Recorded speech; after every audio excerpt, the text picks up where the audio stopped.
Bulletin का आगाज करेंगे अहम खबर के साथ। सुप्रीम कोर्ट की डेडलाइन गुजर गई, लेकिन इलेक्शन कमीशन को पंजाब और केपी में इलेक्शन के लिए फंड्स न मिले। क्या इलेक्शन सुप्रीम कोर्ट की दी गई तारीख पर होंगे? मामला गुमगू का शिकार। इलेक्शन कमीशन आज फंड्स दस्तयाबी के हवाले से रिपोर्ट सुप्रीम कोर्ट में जमा कराएगा। सुप्रीम कोर्ट ने विफाकी हुकूमत को इंतखाबात के लिए 10 अप्रैल तक 21 अरब जारी करने का हुक्म दिया था, तो दूसरी जानिब हुकूमत ने पंजाब में आम इंतखाबात के लिए फंड जारी करने का मामला पार्लियामेंट की कोर्ट में डाल दिया।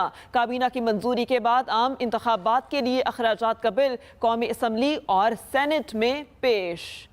आपको बताएं कि काबीना की मंजूरी के बाद आम इंतखाबात के लिए अखराजात का बिल कौमी असम्बली और सेनेट में पेश कर दिया गया और सुप्रीम कोर्ट की डेडलाइन गुजर गई। इलेक्शन कमीशन को पंजाब और केपीके में इलेक्शन के लिए फंड्स न मिले। हल्फ बर्दारी का 1 साल मुकम्मल होने पर वज़ीर आज़म शहबाज शरीफ का ट्वीट कहते हैं कि इत्तेहादी हुकूमत सफारती ताल्लुकात की बहाली तामीर नौ और मजबूत करने के लिए मुश्किलात में है। पाकिस्तान के ताल्लुकात को न्याजी हुकूमत ने शदीद धचका पहुंचाया था। PDM हुकूमत की निगरानी में पाकिस्तान फेटिफ की ग्रे लिस्ट से निकलने में कामयाब हो गया। गुज़श्ता 1 साल में हुकूमत ने शहरियों को रिलीफ फराहम करने की कोशिश की है। महंगाई ने पूरी दुनिया में लोगों को बुरी तरह मुतासर किया है। गुज़श्ता 1 साल में हुकूमत ने शहरियों को रिलीफ फराहम करने की कोशिशें की हैं। वज़ीर आज़म शहबाज शरीफ की जानिब से ये कहा गया है। इमरान खान के खिलाफ तोशा खाना केस, इलेक्शन कमीशन की जल्द समाअत मुकर्रर करने की दरख्वास्त खारिज। एडिशनल सेशन जज जफर इकबाल की जानिब से महफूज फैसला सुना दिया गया। अदालत ने फरीकैन के दलाइल के बाद फैसला महफूज किया था। तोशा खाना फौजदारी कार्रवाई केस की समाअत 29 अप्रैल को ही होगी। एडिशनल सेशन जज जफर इकबाल की जानिब से महफूज फैसला सुना दिया गया। PTI ने पेशावर हाई कोर्ट के दर पर दस्तक दे दी। खैबर पख्तूनख्वा असम्बली के इंतखाबात के लिए स्पीकर सूबाई असम्बली की जानिब से रिट दायर दरख्वास्त में कहा गया है कि अगर 90 दिन में इंतखाबात नहीं हो सकते तो कम से कम वक्त में कराए जाएं। खैबर पख्तूनख्वा असम्बली के इंतखाबात के लिए स्पीकर सूबाई असम्बली मुश्ताक गनी की जानिब से रिट दायर की गई है। अगर 90 दिन में इंतखाबात नहीं हो सकते तो कम से कम वक्त में कराए जाएं। दरख्वास्त में ये कहा गया है मुआशी बहरान या सिक्योरिटी का बहाना बनाकर इंतखाबात मुलतवी नहीं कराए जा सकते। दरख्वास्त में ये मौक़िफ़ अपनाया गया है। सीनियर नायब सदर मुस्लिम लीग नून मरियम नवाज उम्रा की अदायगी के लिए सऊदी अरब पहुंच गईं। कैप्टन रिटायर्ड सफदर, बेटा जुनैद सफदर और बहू भी हमरा। मरियम नवाज के दामाद राहील, बेटियां महरुन्निसा और माहनूर सफदर भी साथ हैं। मुस्लिम लीग नून के कायद नवाज शरीफ लंदन से सऊदी अरब पहुंचेंगे। मुस्लिम लीग नून के कायद नवाज शरीफ लंदन से सऊदी अरब पहुंचेंगे। आपको अपडेट कर रहे हैं कि शरीफ फैमिली सऊदी अरब में शाही खानदान की खुसूसी मेहमान होगी और मरियम नवाज जो हैं वो सऊदी अरब रवाना हो चुकी। नवाज शरीफ और मरियम नवाज की सऊदी शाही क़यादत से मुलाकातें भी होंगी। पाकिस्तान में वोटर्स की तादाद 12 करोड़ 56 लाख से जायद हो गई। इलेक्शन कमीशन ने रिपोर्ट जारी कर दी। सबसे ज्यादा वोटर 26 से 35 साल की उम्र के हैं, जिनकी तादाद 26% है। मरदम और खाना शुमारी के फील्ड ऑपरेशंस में 5 दिन की तौसी। फील्ड ऑपरेशन 15 अप्रैल तक जारी रहेगा। आपको बताएं कि ये रिपोर्ट जारी की गई है। पाकिस्तान में वोटर्स की तादाद 12 करोड़ 56 लाख से जायद हो गई है। इलेक्शन कमीशन ये रिपोर्ट दी है और सबसे ज्यादा वोटर्स 26 से 35 साल की उम्र के हैं, जिनकी तादाद 26% है। बलोचिस्तान में दहशतगर्दी की लहर। कशलाक में दहशतगर्दों का हमला, 4 अहकाम शहीद कर दिए। शोहदा में अली अकबर, फैज मोहम्मद, मोहम्मद जावेद और चंगेज खान शामिल। पुलिस का मुबैना मुल्जिमान के खिलाफ ऑपरेशन। फायरिंग के तबादले में एक मुबैना मुल्जिम हलाक हो गया। ऑपरेशन मुकम्मल कर लिया। इलाके में सर्चिंग का अमल जारी है। गुज़श्ता रात कोयटा की शाहरा इकबाल पर धमाके में 2 पुलिस एहलकारों समेत 4 अफराद जाँ भाग हुए। धमाके से कई गाड़ियों और मोटरसाइकिलों को नुकसान पहुंचा। मुनीर मेंगल रोड पर धमाका हुआ, जिसमें 4 अफराद जख्मी भी हुए। बलोचिस्तान में दहशतगर्दी की लहर। मुनीर मेंगल रोड पर धमाका हुआ, जिसमें 4 अफराद जख्मी हो गए। आपको बता रहे हैं कि बलोचिस्तान में दहशतगर्दी की लहर सर उठाने लगी। अहम खबर ये है, मरियम नवाज के निजी टीवी को इंटरव्यू के नए क्लिप लीक हो गए। क्लिप में मरियम नवाज बार बार रिकॉर्डिंग रोकने का कह रही हैं। मरियम नवाज से तोशाखाना से ली गई गाड़ी फरोख्त करने का सवाल पूछा गया। एंकर ने बताया कि मरियम नवाज ने गाड़ी 35 लाख में खरीद कर 1 करोड़ 96 लाख मुनाफे पर फरोख्त की। मरियम नवाज के निजी टीवी को इंटरव्यू के नए क्लिप लीक हो गए। क्लिप में मरियम नवाज बार बार रिकॉर्डिंग रोकने का कह रही हैं। मरियम नवाज से तोशाखाना से ली गई गाड़ी फरोख्त करने का सवाल पूछा गया। एंकर ने बताया कि मरियम नवाज ने गाड़ी 35 लाख में खरीद कर 1 करोड़ 96 लाख मुनाफे पर फरोख्त की। मरियम नवाज ने क्या जवाब दिया और एंकर का क्या सवाल था, मुलाहिजा कीजिए। 6 मिलियन की रॉयल इसको भी अभी ना करें प्लीज, मैं पहले सुन लूं सवाल, क्योंकि मेरे पास तो कोई गाड़ी नहीं है भाई। आपके पास कभी BMW गाड़ी नहीं रही 2009-2010 में? ये अब एग्जैक्ट रिपोर्ट बता रही। Maryam Safdar owned a BMW car which was gifted to her by the UAE royal family. तकरीबन 2 करोड़ रुपए की आपने वो गाड़ी बेची इन द ईयर 2011-12। आप पिक्चर इसको वीडियो तो नहीं कर रहे? बंद कर दें जरा प्लीज। 2010 के अंदर जो है वो आपने गिफ्ट्स रिसीव किए तकरीबन 31 मिलियन के अप्रॉक्सीमेटली। मुझे नहीं पता, ये तो आपके टेक्स्ट में डिक्लेयर हुआ है। बच्चों में काला मोतिया की सूरत हाल तशवीशनाक हो गई। बच्चों को बिनाई की महरूमी से बचाने के लिए अल-शिफा ट्रस्ट आई अस्पताल में रोजाना 22 से 25 बच्चों की सर्जरी हो रही है। मजीद जानते हैं जमील मिर्जा से। बच्चों में काला मोतिया की बीमारी तेजी से बढ़ने लगी। 10 से 12 साल की उम्र के बच्चे काला मोतिया का शिकार हो रहे हैं। रावलपिंडी के अल-शिफा ट्रस्ट आई अस्पताल ने बच्चों को काला मोतिया से बचाने की कोशिशें शुरू कर दी। अस्पताल में माहिर डॉक्टर्स बच्चों की सर्जरी करने लगे। सदर अल-शिफा ट्रस्ट आई अस्पताल मेजर जनरल रिटायर्ड रहमत खान ने बताया, अस्पताल में काला मोतिया के शिकार बच्चों के ऑपरेशन की मुफ्त सहूलत फराहम की जा रही है। 2-3 वजूहात जो है मैं आप के तवसत से आवाम को बताना चाहता हूँ। एक ये कज़न मैरिजेस एक प्रॉब्लम है। अनफॉर्चुनेटली काला मोतिया बिनाई को बहुत हद तक मुतासर कर देता है और बच्चों में नाबीनापन को बहुत ज़्यादा कॉज करता है। इसलिए ये बहुत ज़रूरी है कि हम बच्चों का प्रॉपर ट्रीटमेंट टाइम पर शुरू करें। अल-शिफा ट्रस्ट आई अस्पताल में रोजाना 22 से 25 बच्चों की सर्जरी हो रही है। रावलपिंडी में एक ऐसा मरकज शफा ट्रस्ट आई अस्पताल है जहां पे काबिल डॉक्टरों ने इन बच्चों को इस बीमारी से निजात दिलाने के लिए जो कारनामा सर अंजाम दिया है, वो उसमें इंतहाई कामयाबी से बच्चे इस बीमारी से निजात पा रहे हैं। Jamil Mirza, Express News, Rawalpindi. रावलपिंडी के इलाके रेंज के करीब झोपड़ियों में आग लगने से 7 साला बच्चा झुलसकर जाँ बहक हो गया।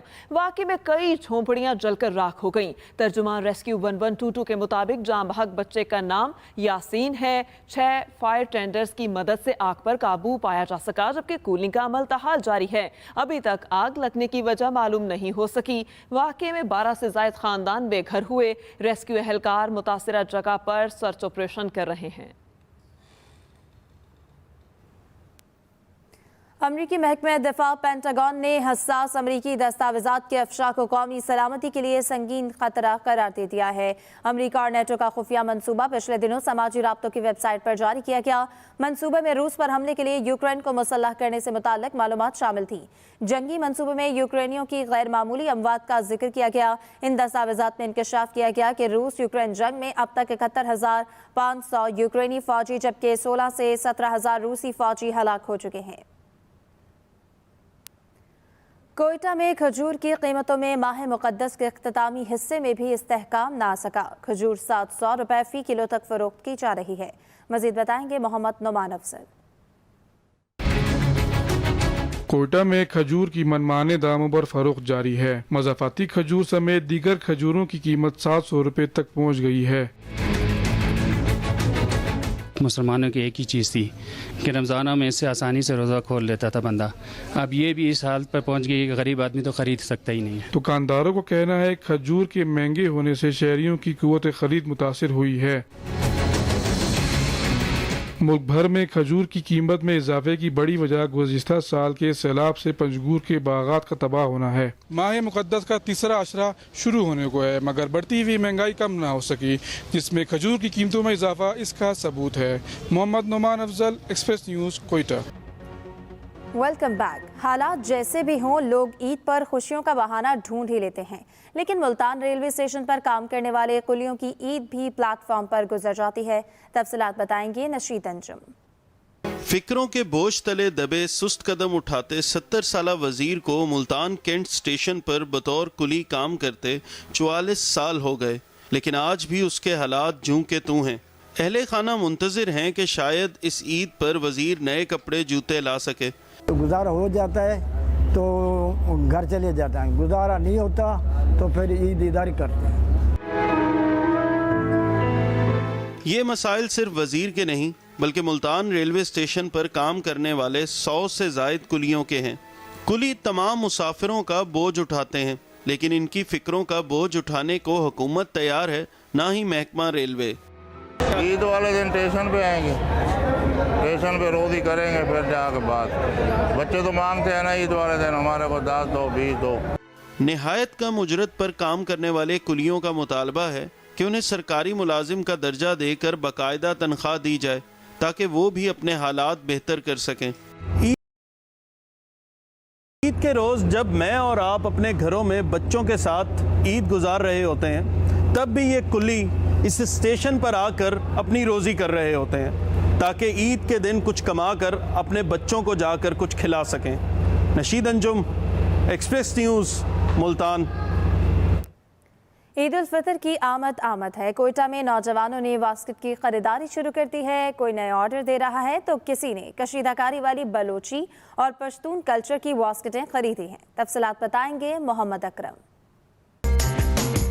ईद करीब आते ही कोयटा की मार्केटों में वास्किटों की खरीदो फरोख्त बढ़ गई। किसी ने बलोची कशीदाकारी वाली खूबसूरत वास्किट खरीदी तो कोई ऑर्डर पर कपड़ों से मैचिंग वास्किट तैयार करवा रहा है। मैं तो यहाँ से वास्किट लेने के लिए आया हूँ पंजूर से।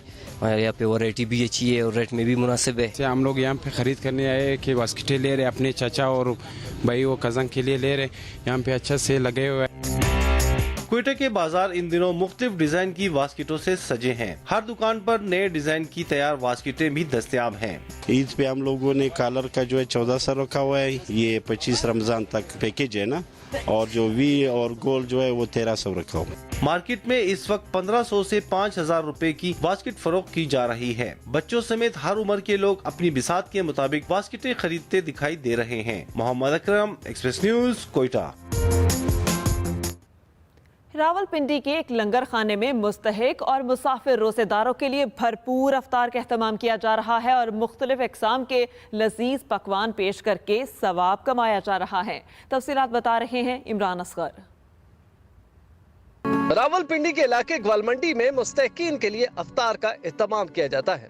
मुखैर अफराद की जानिब से मुस्तहिक और मुसाफिर रोज़ेदारों की मशरूबात, फलों, खजूरों और बिरयानी से तवाज़े की जाती है। काफ़ी लोगों को फ्री यहाँ पे अफ्तारी मिल रही है। ये अल्लाह का बहुत एहसान है। इसके साल के 12 महीने ये लंगर चलता है। अल्लाह ताला इनको अजर दे। इतने गरीब लोग इधर से खा रहे हैं और इनको दुआएं दे रहे हैं। लंगर इंतजामिया का कहना है अफ्तारी की फराहमी का सिलसिला गुज़िश्ता 7 साल से जारी है।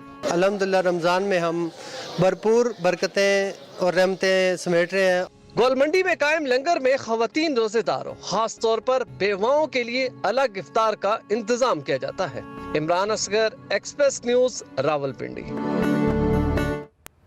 और अब खबर शामिल करेंगे खेल के मैदान से। न्यूजीलैंड की T20 क्रिकेट टीम लाहौर पहुंच गई है। दूसरी तरफ कौमी स्क्वाड की तैयारियां जारी हैं। Intra squad match Shadab Khan की टीम स्टॉलिस ने जीत लिया। कौमी क्रिकेट टीम के केवी हेड कोच ग्रांट ब्रैडबर्न भी लाहौर पहुंच चुके हैं। कीवी टीम टॉम लेथम की क़यादत में ऑकलैंड से बरास्ता दुबई लाहौर पहुंच गई। एयरपोर्ट पर इस्तकबाल के बाद मेहमान टीम को सख्त सिक्योरिटी में होटल पहुंचाया गया। जुमेरात को कज़ाफी स्टेडियम में ट्रॉफी की रुनमाई की जाएगी, जबकि पहला T20 मैच 14 अप्रैल को खेला जाएगा। कीवी क्रिकेटर डेरिल मिचेल का कहना था कि बेहतरीन तैयारी के साथ आए हैं। understand what it is to play cricket in Pakistan, which is a lot different to New Zealand, but it's a great challenge. Pakistani team की तैयारियां जारी हैं। इंटर स्क्वाड मैच में शादाब खान की स्टॉलियंस ने बाबर आजम की टीम बादशाह को आखिरी ओवर में हरा दिया। टीम बादशाह की 157 रन में बाबर आजम ने सबसे ज्यादा 46 रन बनाए, जबकि वसीम जूनियर ने 3 विकेटें ली। स्टॉलियंस की तरफ से साइम अयूब ने सबसे ज्यादा 50 और तैयब ताहिर ने 36 रन नॉट आउट बनाए। शाहीन अफरीदी ने 3 शिकार किए। पाकिस्तान के गैर मुल्की कोचेस की आमद भी शुरू हो गई है। जनूबी अफ्रीका से ताल्लुक रखने वाले बैटिंग कोच एंड्रयू पटक के बाद kiwi head coach grant Bradburn भी लाहौर पहुंच गए हैं। लाहौर डिवीजन ने फैसलाबाद डिवीजन को शिकस्त देकर पहली रमजान अल मुबारक स्पोर्ट्स सीरीज का हॉकी फाइनल जीत लिया है। मेहमान खुसूसी निगरान वज़ीर आला पंजाब मोहसिन नकवी ने इनामात तकसीम किए। फाइनल नेशनल हॉकी स्टेडियम में हुआ, जिसमें लाहौर डिवीजन ने फैसलाबाद डिवीजन को 4-3 से शिकस्त दी। फाइनल मुकर्ररा वक्त पर मैच बगैर किसी गोल के बराबर रहा। मैच को फैसला कुन बनाने के लिए 5-5 पेनल्टी शूटआउट्स लगाए गए, जिसमें लाहौर ने 3 के मुकाबले में 4 गोल से कामयाबी हासिल कर ली। फातेह टीम के खिलाड़ियों ने भंगड़े डालकर जश्न मनाया। निगरान वज़ीर आला पंजाब ने इवेंट के टॉप 20 खिलाड़ियों को माहाना 20-20 हज़ार रुपये वजीफा देने का ऐलान किया। उन्होंने फातेह और रनर अप टीम्स को 25 लाख और 15 लाख की इनामी रकम और ट्रॉफीज दी।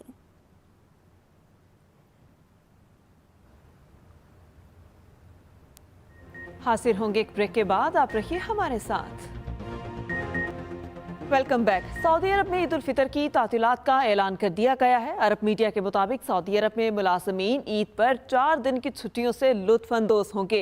अरब मीडिया के मुताबिक सऊदी अरब में 21 तारीख 24 अप्रैल तातीलात रहेंगी। रमजानुल मुबारक के दौरान मुमलिकत में काम के औकात सुबह 10 से दोपहर 3 बजे तक हैं। सऊदी अरब में रमजानुल मुबारक का आगाज 23 मार्च को हुआ था। तालिबान ने खवातीन और फैमिलीज पर रेस्टोरेंट्स, गार्डन्स और पार्क्स में जाने पर पाबंदी लगा दी है। पाबंदी सुबह हरात में आयद की गई है। हरात में खवातीन के होटल्स में जाकर खाना खाने पर भी पाबंदी आयद है, जबकि मर्द इस पाबंदी से मुस्तस्ना है। तालिबान इंतजामिया का कहना है कि होटल्स के साथ वाक़ गार्डन्स और पार्क्स में खवातीन और फैमिलीज पर पाबंदी शिकायत के बायस लगाई गई। उलमा का कहना है कि रेस्टोरेंट्स, गार्डन्स और पार्क्स में खवातीन की बेपर्दगी होती है।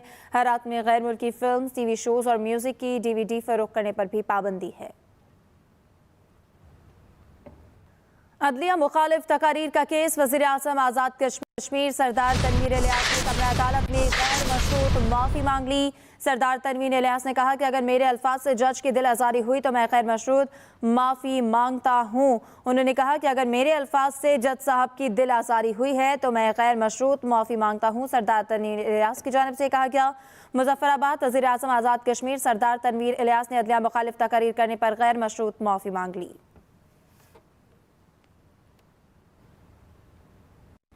इसी के साथ ही न्यूज़ स्टूडियो अब तक के लिए इतना ही। बाखबर रहने के लिए विजिट कीजिए express.pk। इसके अलावा आप हमें फेसबुक और ट्विटर पर भी फॉलो कर सकते हैं। तो देखते रहें एक्सप्रेस न्यूज़ और रखिए हर खबर पर नजर।